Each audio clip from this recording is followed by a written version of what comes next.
In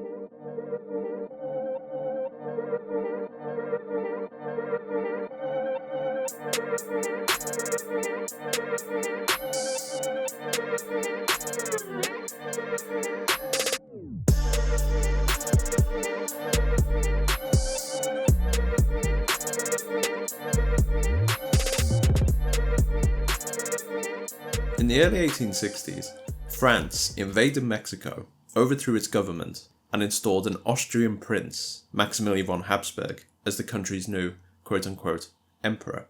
This ambitious project was the brainchild of France's mercurial ruler, Napoleon III. He believed that the United States was on an irresistible path to world domination. When it fell into civil war, he saw an opportunity to stop this awful future.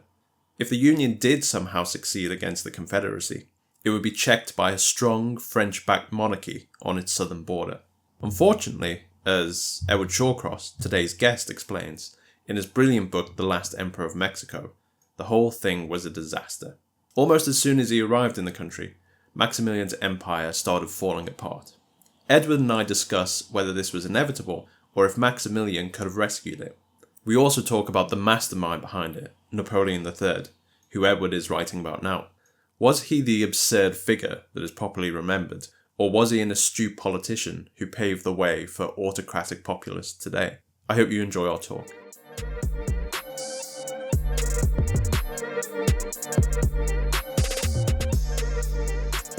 Edward, thank you very much for agreeing to be a guest. Not at all, thank you for inviting me. I'm going to start by asking, what is your favourite word? I've been enjoying the word lugubrious at the moment. Nice. What is your least favourite word? Oh, good question. I think disconnect is my least favourite word because I'm in a minority now that doesn't believe it is a word. What is your favourite curse word? Gosh, I have a sort of Victorian horror of swearing. So I'm in all the classics in extreme situations, but I find myself sort of trying to do various sort of decorous attempts not to swear, such as gosh. Well, I mean, I was going to ask, has any of your research prompted to use it? I tell you what, we'll probably get onto this later, but I've been researching a book about Napoleon III, and one can't help but read through the catastrophe that was the Franco-Prussian War from the French perspective without a few exclamations, many of which the French generals themselves tend to utter. What is your favourite book? Pretty much anything by Graham Greene. I think the Power and the Glory. It's very intense, very novel. I think I read it in 2 days, and I was a bit shook afterwards. Yeah, it's powerful. Yeah, and I read it when I was quite young, and I reread it a couple of years ago just to check, because you always have this idea that it's a phenomenal book, and I reread it and thought, that's as you say, a powerful work of literature. For years, I've been avoiding Brighton Rock. It was almost like a mountain. I was like maneuvering my way around it, doing other green works. And then I finally read it last year. And then the last paragraph was just like a punch in the gut. That's interesting. I was exactly the same. I hadn't read Brighton Rock until about a year or two ago. And then, my word, that's bleak. Do you have any guilty pleasures? Hundreds. From bad television to too much chocolate. I mean, fairly low level vices, but which bad television? I'm against all logic and reason. I still find myself drawn to watching The Apprentice, no matter how terrible it is. I mean, I'm a Real Housewives fan myself, so okay, I'm in good company then. You're not looking down on me too much. What is a sound or noise that you love? I have to say, it's probably the absence of noise is my favourite. Silence. I have 2 very young children, so any moment of silence is to be treasured. What is a sound or noise that you hate? I intensely dislike the barking of dogs, particularly as I walk past them. And finally, is there a fictional character who you imagine yourself to be? I think from an early age, and still sometimes as a guilty pleasure, it'd probably be Doctor Who. Nice. So your book, The Last Emperor of Mexico, is about France's disastrous attempt to install an Austrian archduke as the ruler of a Mexican empire. Before we get into it, could you give an overview of what happened? Right. Well, you may have to cut me off if I start rambling, because it's a sort of operatic scale of grandeur and, as you say, catastrophe. But very briefly, it's a story set in the 1860s in Mexico, and because of the sort of what many Europeans at the time and some Mexicans considered to be a failed political state, Napoleon III moves into that vacuum. He sends troops to overturn the constitutional republic and presidency of Benito Juarez and replace it with a monarchy, which is called an empire, under a Habsburg archduke, propped up by about 30,000 French troops. And all this is only possible, the geopolitical space to carve it out exists because the United States of America, of course, is embroiled in its own civil war between the Union and Confederacy. And I'm not sure if it's too much of a spoiler, but it's fair to say from Maximilian's perspective and the French perspective, it does not end well. When I interviewed Anna Reid about her book on the Russian Civil War, we talked about how that period was kind of Janus-like. Like, there was a lot of what even at the time was sort of a bygone era, but it also heralded stuff that would sort of dominate the 20th and the 21st centuries. And I kind of felt the same with sort of Maximilian and his empire. Like, on the one hand, there's this almost long 18th century aspect of it, with sort of Maximilian's rules on court behavior and dress and sort of noblesse oblige and sort of all that kind of stuff that people at the time even thought was sort of stuffy and outdated. But on the other hand, there's issues like nationalism versus imperialism, race and class, guerrilla warfare, liberalism versus authoritarianism. So I felt like it's, again, one of those periods that there's both the distant past and the future just in this one little period. Mm-hmm. Yeah, I think that's a very astute comment, because what you have is, it's not quite right to call it the old order, but certainly something like the Habsburg dynasty, which stretches back to the 13th century. But that old order is adapting and using what would at the time be considered modern ways to reinvent itself, to re-energize itself and revitalize itself. So you'd have these sort of bizarre and archaic throwbacks. Maximilian is particularly guilty on that front, because he is obsessed, as most Habsburgs were, with etiquette and with hierarchy and with order, with class and position and how people behave in every single situation. It should be, it's wonderfully kind of clockwork. Of course, Mexico has divorced itself deliberately from that through independence and having a sort of 50 years of Republican history in the run-up, or 40 years in the run-up to the reimposition of monarchy. So you get this incredible clash of old world social values and a monarchical court with a world in which it's completely alien and with some fairly comedic clashes, but as you say, it speaks to a much more serious encounter between various different forces that are swirling around in the 1860s. There was quite a funny bit where I think a Mexican woman courtier went to hug Maximilian's wife, and it was just the shock of sort of Maximilian and his wife and the Mexican aristocracy not understanding what the problem was. Right, absolutely, yes. So that's Charlotte, better known to Mexican history as Carlotta, the Maximilian's wife, and she's a Belgian princess, marries into the Habsburgs, and is taken with Maximilian, her husband, who is, as I say, his hobby is etiquette. And on the voyage over to Mexico, he spends much of his time writing a 600-page guide to the etiquette that's to be followed at his court, rather than immersing himself in the politics and history of a country he knows little about. So that's his priority, and she buys into it. In Mexico, of course, it's much more informal, and even if it isn't, in certain circumstances, the customs are different. In Mexico, it's very common to give an abrazo, which is an embrace, and so it's an elite Mexican woman thinks this to be an entirely reasonable thing to do to the Empress of Mexico, and for her, it's an absolute outrage, and she's nearly moved to tears at the affront of such behaviour. And there was another bit where the British ambassador, his wife had died, so he was in Mexico with his daughter and son, and because his daughter was unmarried, couldn't possibly be received at the court.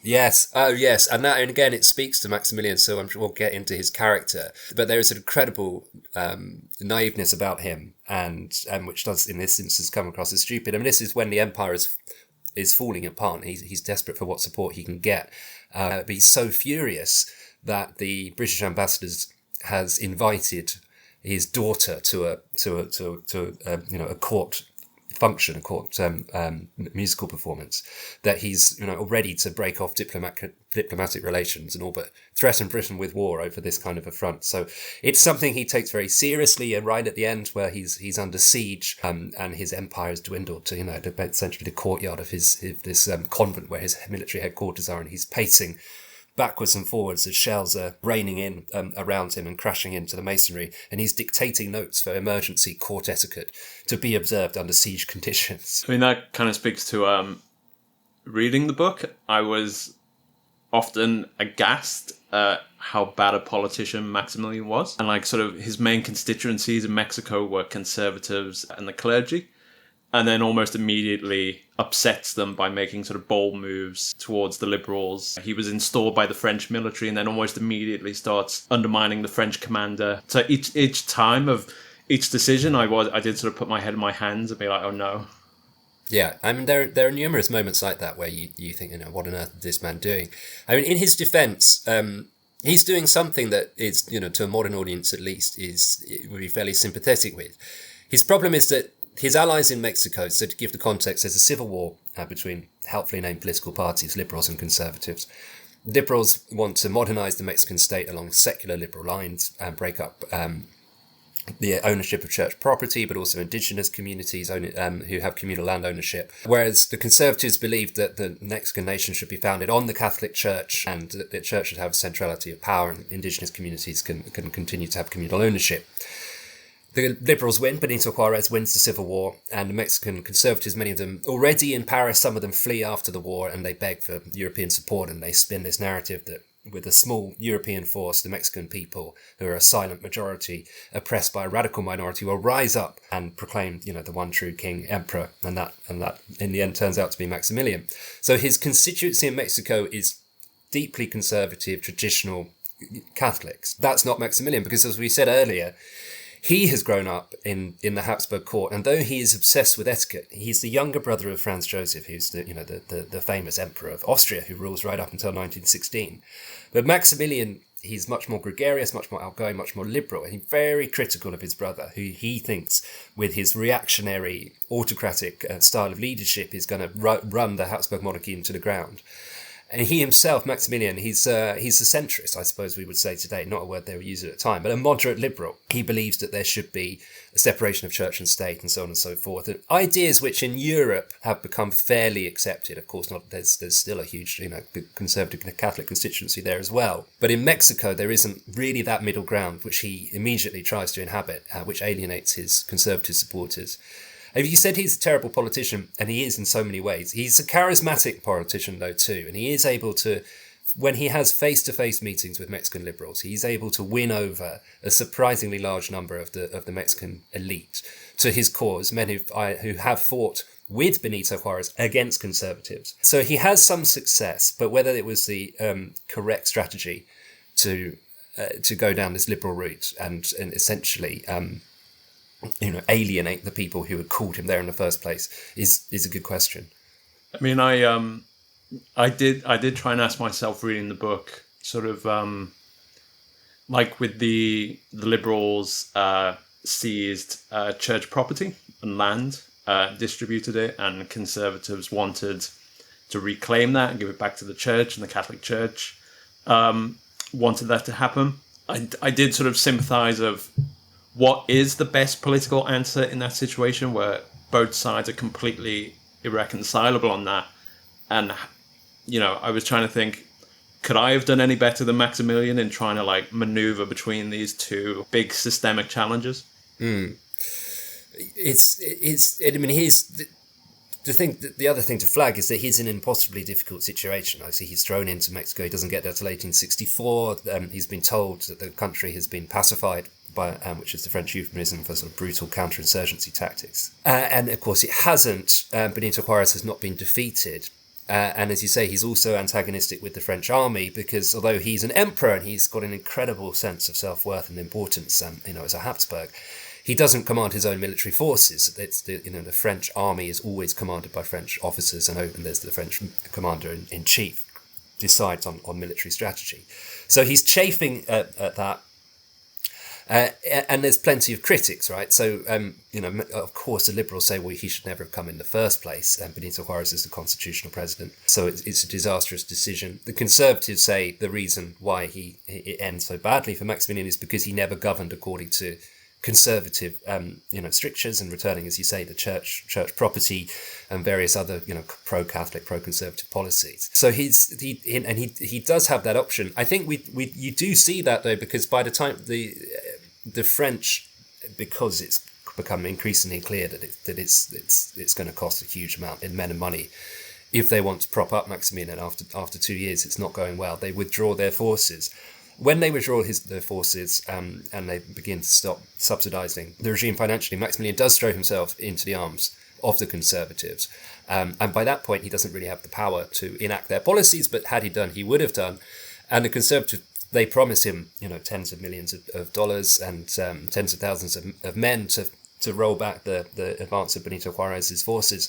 And that doesn't materialise, even though it's been promised to him, and he is now essentially just the leader of the Conservative Party rather than the Emperor of Mexico.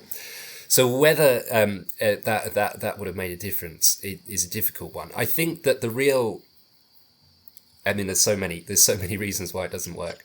And the other is the way that it's done itself, right? So Napoleon III, it's part of a huge geostrategic vision he has, which is to roll back US power.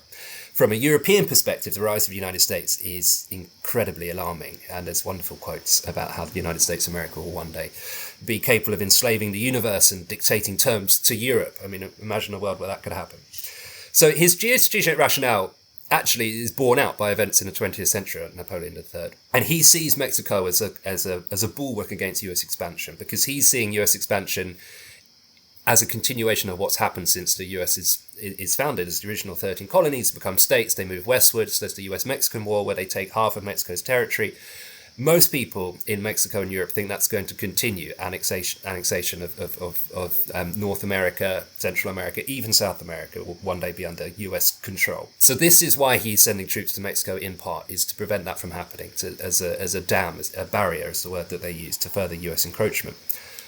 But what he doesn't want to do is replicate what's going on in Algeria, or for example, a bit later with the British in India, which he does not want to rule Mexico directly as a colony. Hugely expensive to do, both in terms of men and money. I mean, in Algeria, you've got at any one time 60 to 80,000 French troops tied down, right? And the French army is only 300,000 to 400,000 strong. So you've got nearly, a third, a quarter, whatever of your armed forces in Algeria. That is an incredibly costly way of running an empire, and for very little economic benefit in Algeria. France doesn't get a huge amount from that, and if you're looking at purely on a kind of transactional balance sheet. So what he does is he was going to do it through local elites who are the Mexican Conservative Party. It's going to be run nominally as an independent kingdom under Maximilian.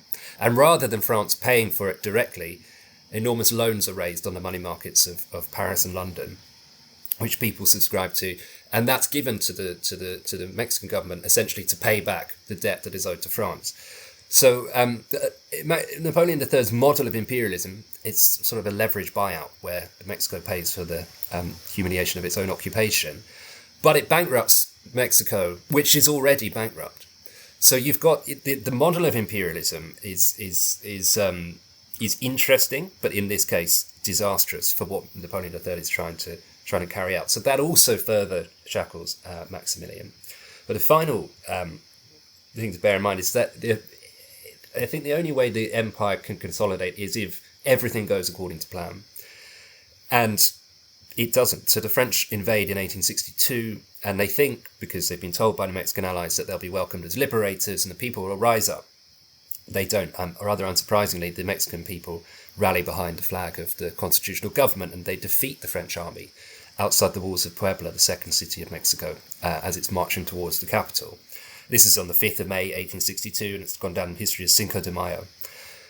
And what that means is the French don't take Mexico City until a year later because of this defeat. They send reinforcements. There's a long siege of Puebla. They take it. Then they take the capital. They set up their puppet regime. Maximilian comes over a year later. He's there in May 1864. The US Civil War ends less than a year later. And once the US Civil War ends, really that geopolitical space to carve out this empire is over. What you would have needed, I think, is a quick victory, taking the capital immediately. Maximilian there in 1862, maybe beginning of 1863, and that gives time for the regime to consolidate the pacification and / brutal colonial counter-insurgency tactics. In some sense, they're counterproductive, of course, because burning down villages, torture and execution, you're not winning hearts and minds, to use that modern phrase. But by 1865, the French and Maximilian have nearly driven Benito Juarez out of Mexico.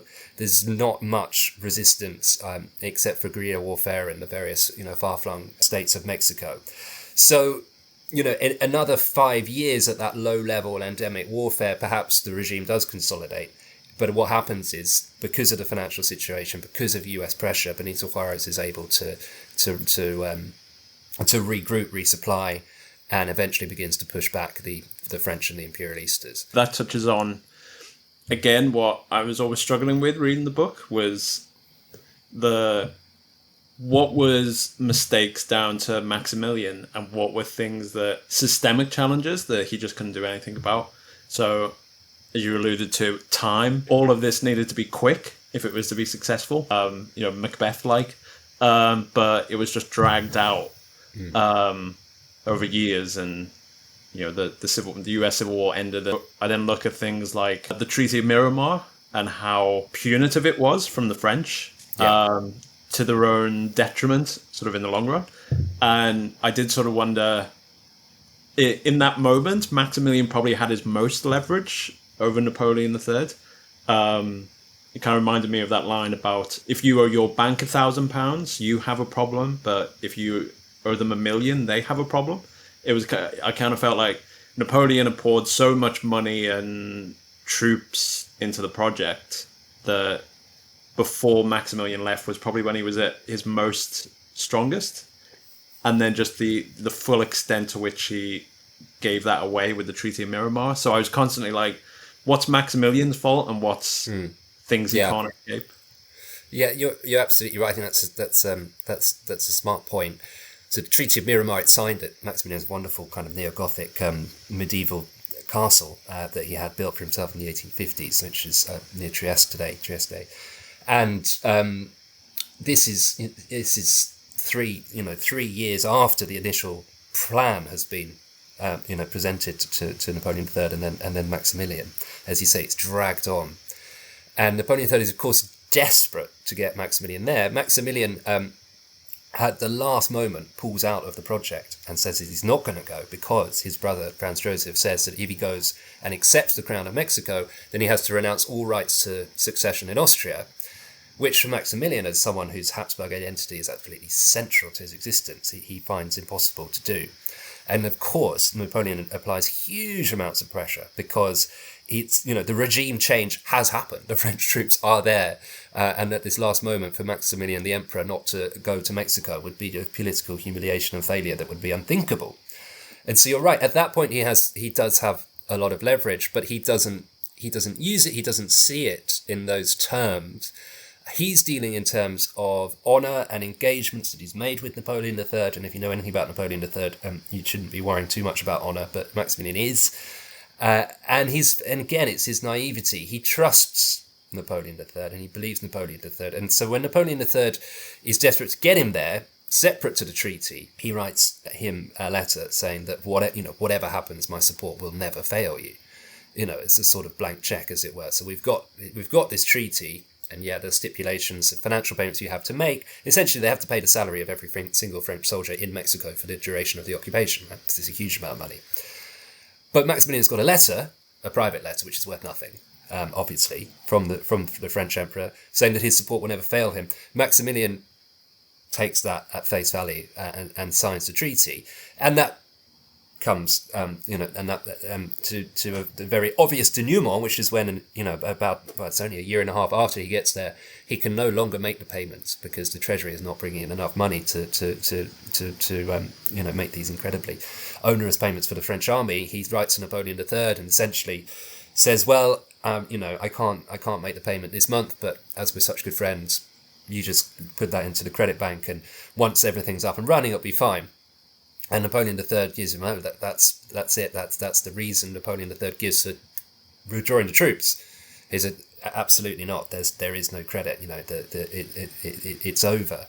So you're right. It's another example of his naivety, but he's not thinking. And again, I think that probably speaks to his inexperience and his unsuitability to the role. He's not thinking in those terms. He's trusting what he's been told, through private means by the French emperor. There's actually a bit in the book where you quote a letter from Maximilian's wife, and I think it's about the time that Napoleon has just decided to pull out French troops. Maximilian is thinking of abdicating and going back to Europe. And Carlotta warns him that if he did this, the whole Mexican misadventure would be seen as, quote unquote, the greatest absurdity under the sun. And I guess whenever I've read about the Mexican Second Empire, usually it's just kind of dismissed as an absurd thing and Maximilian as an absurd person. But what surprised me reading your book was that he wasn't completely absurd.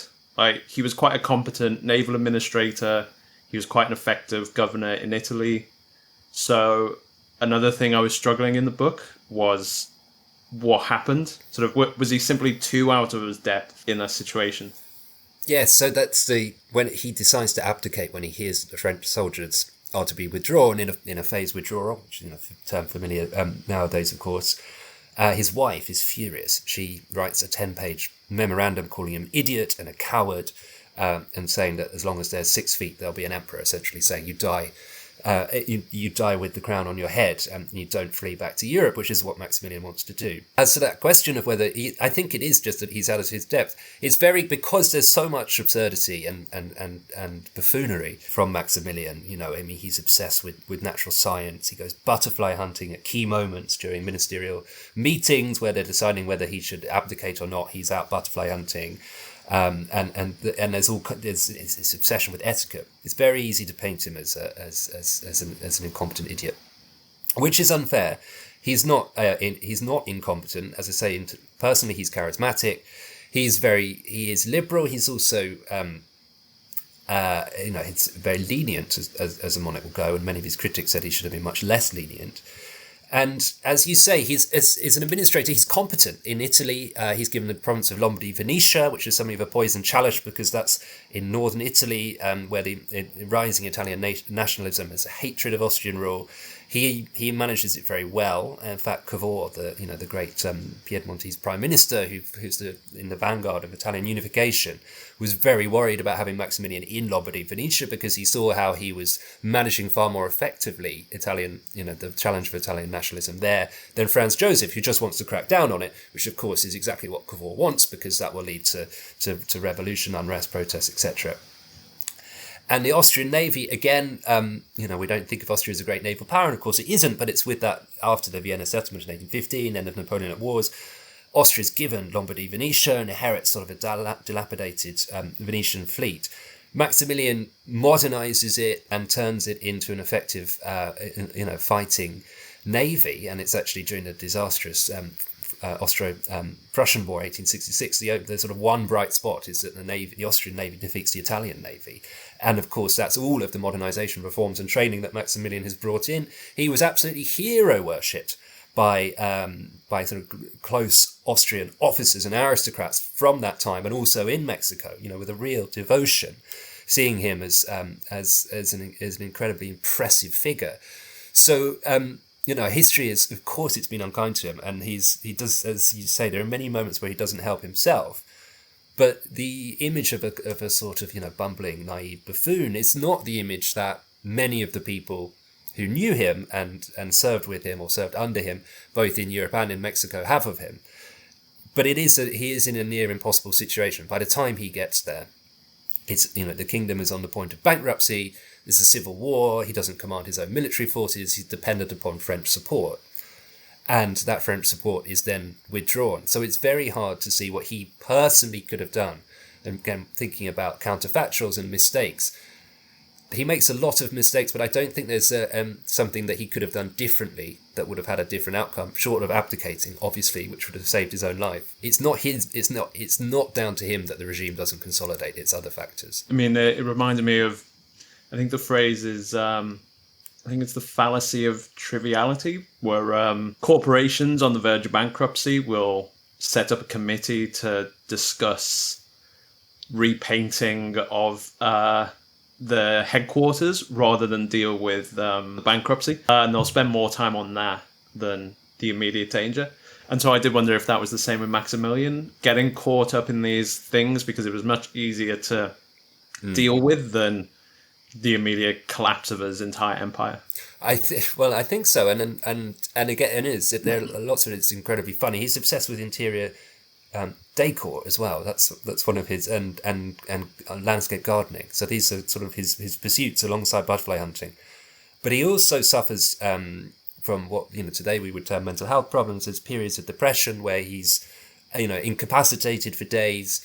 He's very melancholic, which is the word that he himself uses, and so he's not coping well, to put it mildly. And the enormity of the kind of unraveling of his fantasy that he would be this great, powerful ruler across the Atlantic, inheriting the legacy of his distant ancestor, the Emperor Charles V, in the 16th century, where Mexico first comes under Habsburg rule, it plays out, in his mind, in kind of catastrophic dimensions. So definitely, I think his vacillation, his indecision is linked to that. That it just is overwhelming, and it is beyond his ability. And he's also very sick and very ill. By the end, he's taking opium as opium-based painkillers.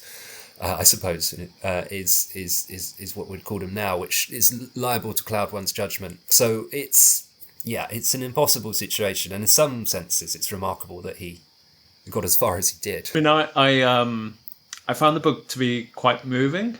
When Napoleon finally decided to pull France out of Mexico, it was a bit of an emotional gut punch because I knew what that was going to mean. So the moment where he finally decides, it's almost like, it's the death knell of the whole thing.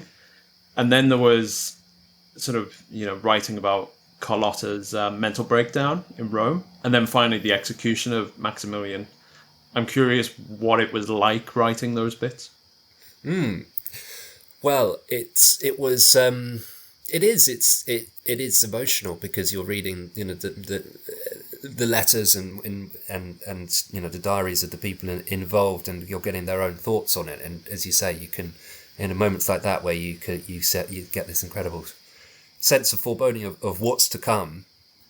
And although there's nothing, as you say, or as I said, in the kind of grander forces of history that Maximilian could have done, there's plenty of things he could have done to save his own life, or and to his wife as well, Carlotta. She goes back to Europe to try and convince Napoleon III to change his mind. That's disastrous failure because Napoleon III is not going to change his mind. He then goes to the Pope to try and get a concordat, and it's in the Vatican. She breaks down, sobbing in tears, screaming that Napoleon III is trying to assassinate her. As the Pope has sort of wandered out in his pajamas, which has been an extraordinary scene. And that's big. She has completely lost all reason, and this is not just a depression. It's a mental health crisis which she never recovers from, and she has moments of lucidity, but other times she's under complete delusion for the rest of her life. And she lives until 1927, which is extraordinary. Thinking about a clash between the old and the new, and you have the Empress of Mexico, as she sees herself living right until the first quarter of the 20th century. And it's incredibly moving, and her life after the Mexican Empire is incredibly sad. As the treatment for that kind of mental health condition was isolation, which of course makes it much worse. And she's sort of shunted from gloomy Belgian castle to Belgian castle.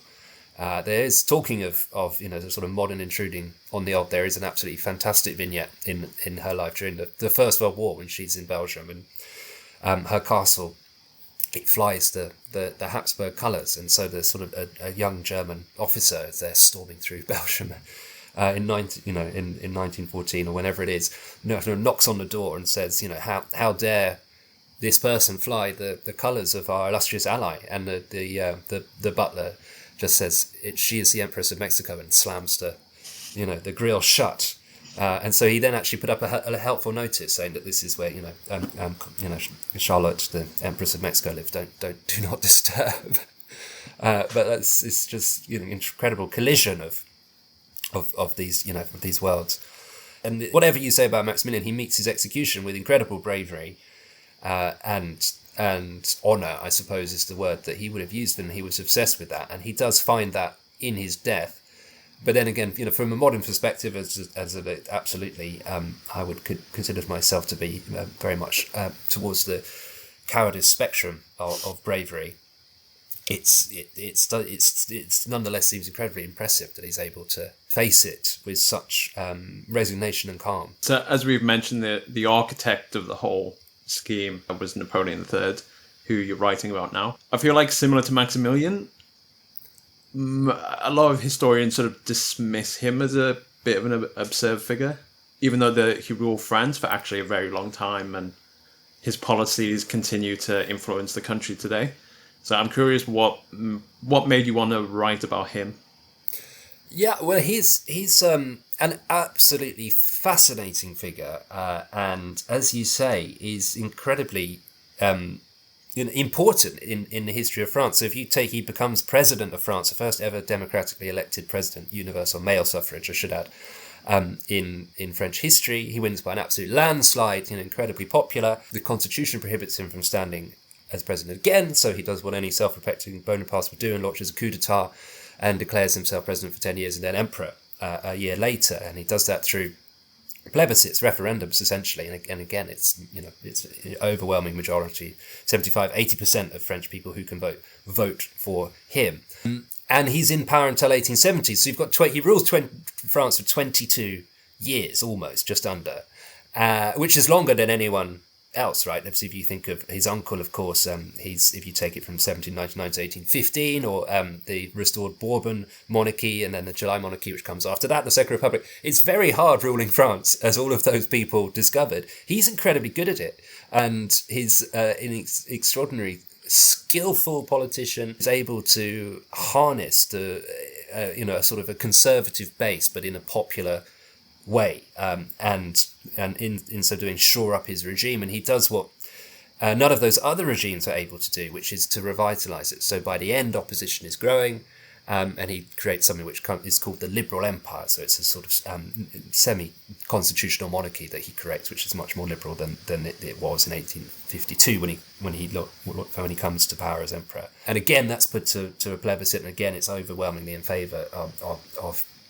of his rule. So he's this incredibly fascinating figure who's obviously is a skillful politician insofar as he's able to rule France for such a long time and very innovative, but he's someone who is ridiculed and seen as a buffoon and an idiot. And so it was kind of excavating who he was and how he worked as a politician from the enormous opprobrium which is piled on him for a number of reasons. I mean, he was hated, of course, because he ends disastrously with the Franco-Prussian War, which is a national humiliation for France. He also destroys the Second Republic at the beginning of his regime. So if you're if you were a Republican or a Democrat in the 19th century and you inherit that Republican tradition in France, he's also vilified. And if he had, as his sort of three great contemporary enemies, he had probably the three most intelligent men of the 19th century, or certainly some of them, in Karl Marx, who writes the excoriating 18th Brumaire, comparing him unfavourably to his uncle when he launches his coup d'etat.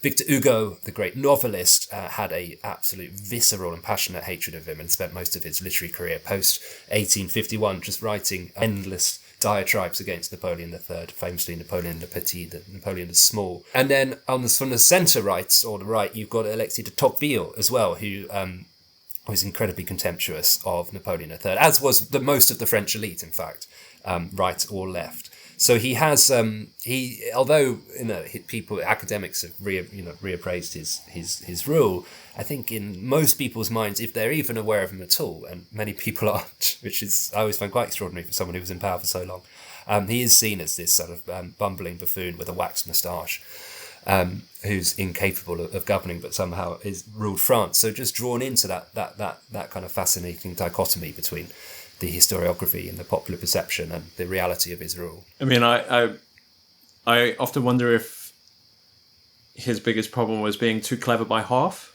I sort of think things like the Treaty of Miramar, and then, so as you mentioned in the book, him being outmaneuvered by Bismarck over the Prusso-Austrian War. So I always feel with Napoleon III, was he too caught up in his own schemes to really see the big strategic picture?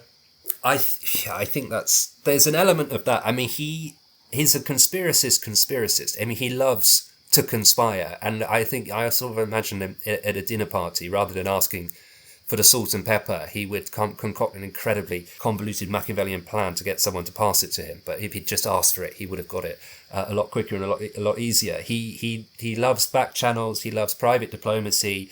I mean, his foreign minister very rarely knows what the foreign policy of France is, and it does often change from day to day. And I think that, yes, he overcomplicates things. That's for sure.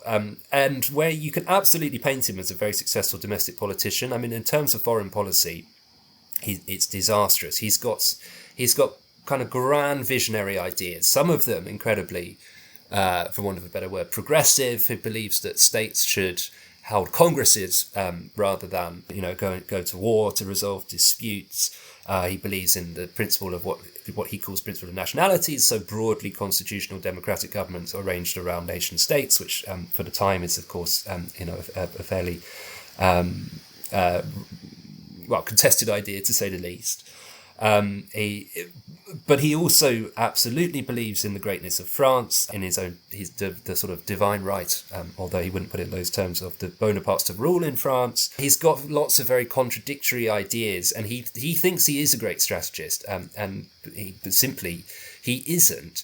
What he is an opportunist, and I think that's why he works so well in politics, because although there is a lot of long-term thinking in his political agenda domestically, he's also able to exploit domestic political opportunities to his advantage incredibly successfully, much more successfully than his opponents, who are completely at sea in a world of mass democratic politics. It's something that he's thought about a long time, and he believes that his power comes from the people and popular sovereignty, and that the Emperor Napoleon himself was incredibly popular and democratic, which of course he wasn't. But in international affairs, his opportunism, in fact, actually, is in many ways is his undoing, because he often makes the wrong decision.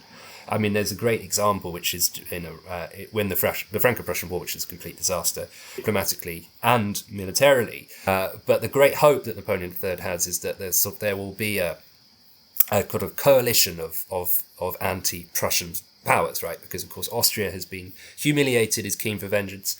Denmark, which militarily doesn't amount to much, but still will keep some troops tied up on the border. And Italy, which was an ally to Prussia in 1866, but is incredibly disappointed not to be compensated. So there's a lot of anti-Prussian sentiment in Italy. So Napoleon III thinks that this will come together. Of course, it doesn't. He doesn't have any actual guarantees that any of these countries will come in. And then Bismarck releases a secret treaty that Napoleon III had drawn up a few years earlier, which in return for him essentially allowing Prussian aggrandizement, Prussia would give him Belgium and Luxembourg as compensation, which of course means absolute outcry, especially in Britain, in fact, where the neutrality of Belgium is somewhat bizarrely, and again, it's the First World War, is upheld as a sort of point of national honour. So in 1866, so this is brilliant, an opportunity for extension of French territory, and completely forgets about it. Bismarck has filed that away for 4 years later so that he can release it. He leaks it to the Times. And so I suppose in a sense, Bismarck is better at playing the game that Napoleon III thinks that he's very good at.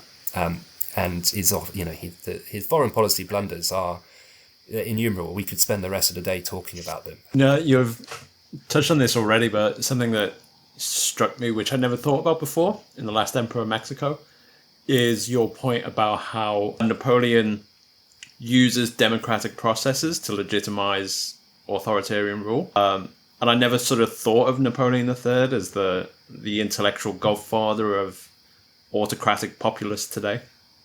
Yeah, well, I think you can make a strong claim to it, certainly. I mean, it's what we would today call a managed democracy or an illiberal democracy.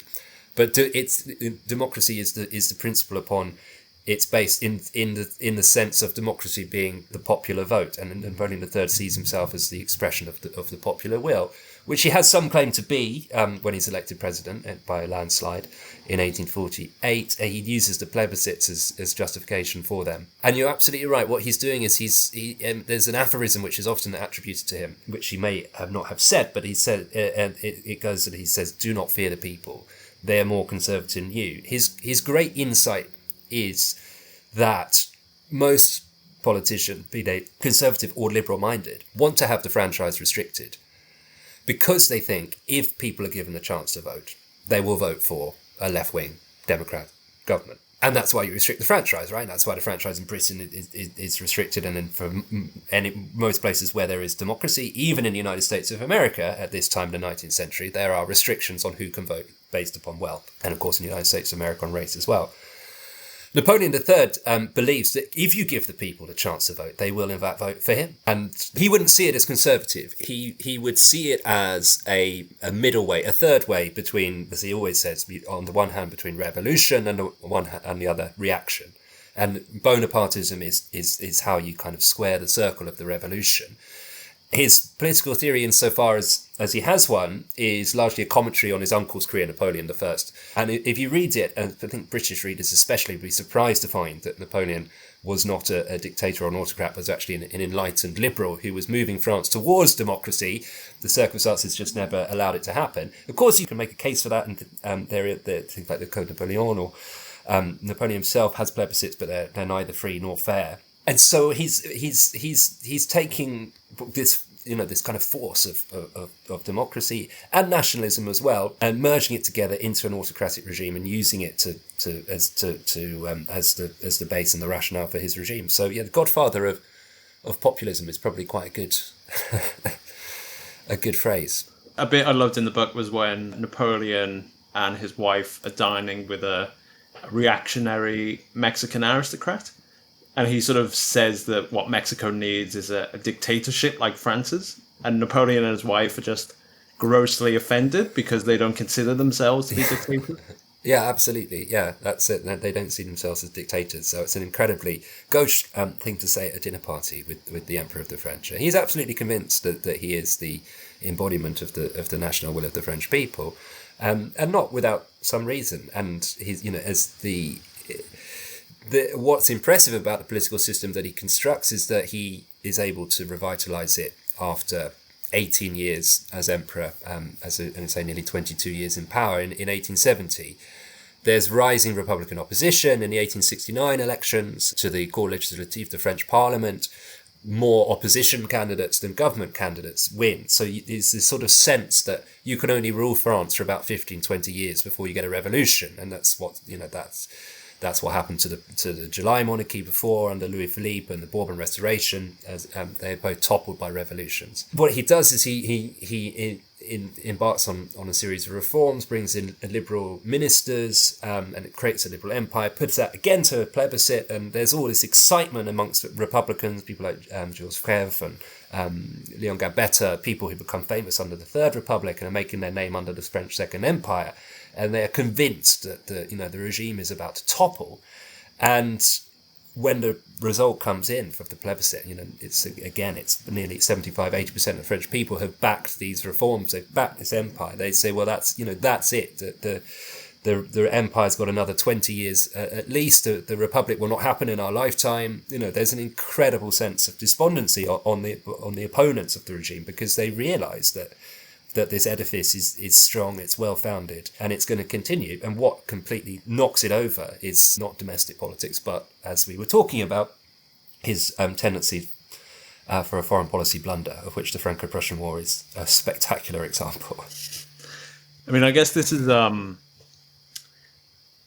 again, like the way it's remembered, I guess is sort of very influenced by sort of Emile Zola's books about the Second Empire and this idea of just this decadent, inevitably going to fail imperial empire. But actually at the time it seemed lots of people were very in favour and were quite fine with sort of everything that was going on. Absolutely. Yeah, so it's interesting. So of course the counter-argument to what I've just said is that, well, why does it collapse so easily during the Franco-Prussian War? And there's lots of ways that you could answer that. I think what's certain is if you don't have the Franco-Prussian War, Napoleon III is still in power. He dies in 1873 anyway. Because he's got serious medical problems, not least kidney disease and bladder stones. He's in excruciating agony, which is not helping his decision making if we're trying to be kind to him in 1870.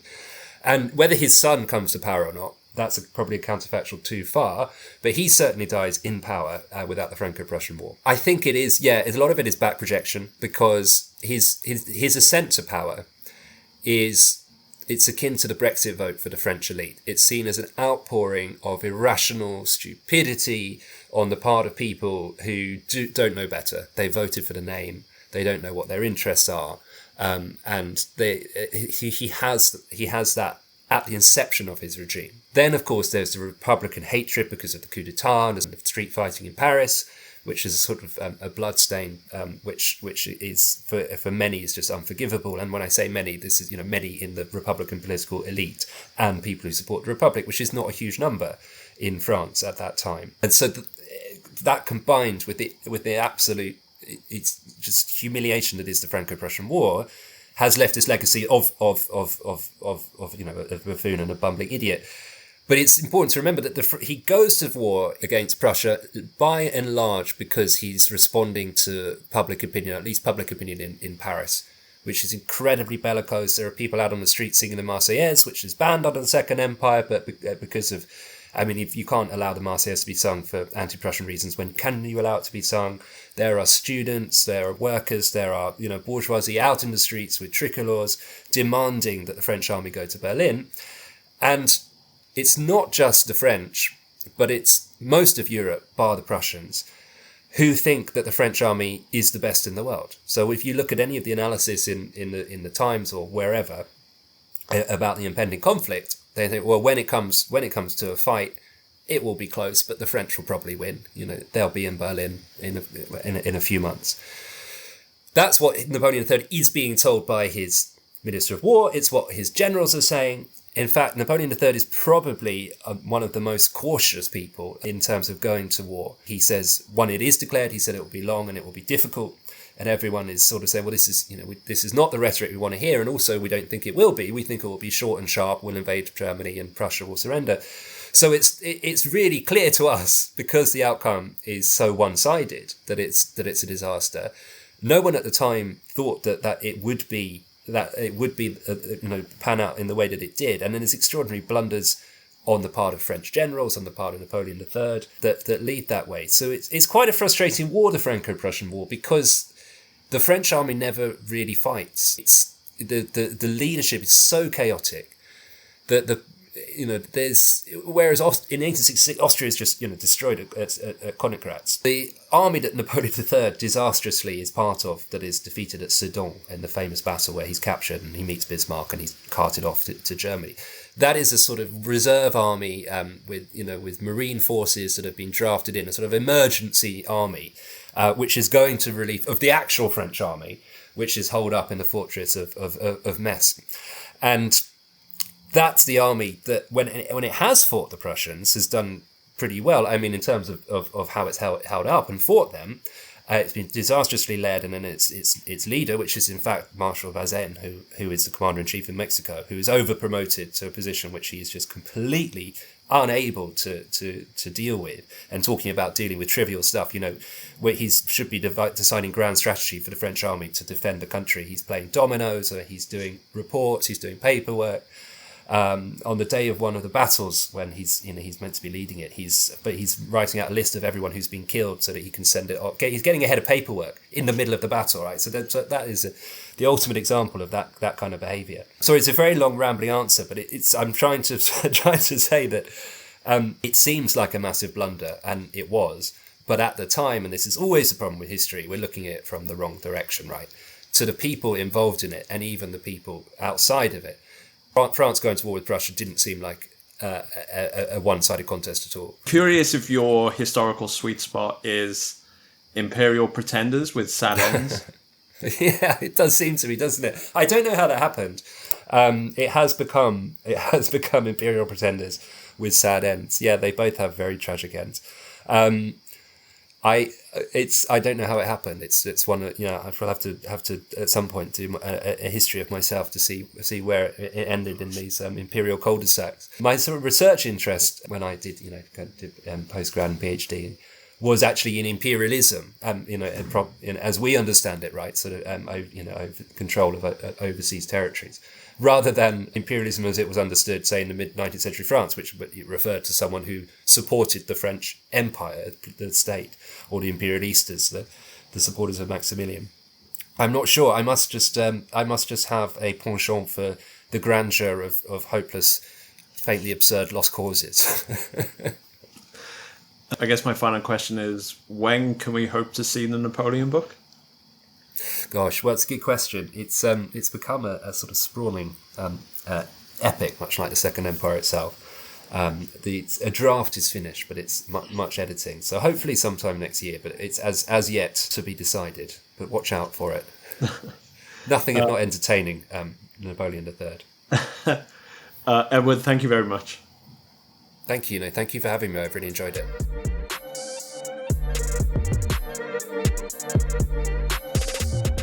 I want to thank Edward again for sparing the time. Talking about 19th century diplomacy is very much my jam. If you enjoyed our discussion, please like, rate, comment on whichever platform you're listening on. If you want to buy The Last Emperor of Mexico and support independent stores in the UK, check out the Strategy Aaron bookshop page. The link is in the show notes. Also check out the show notes for this week's recommended read. Tune in again next week.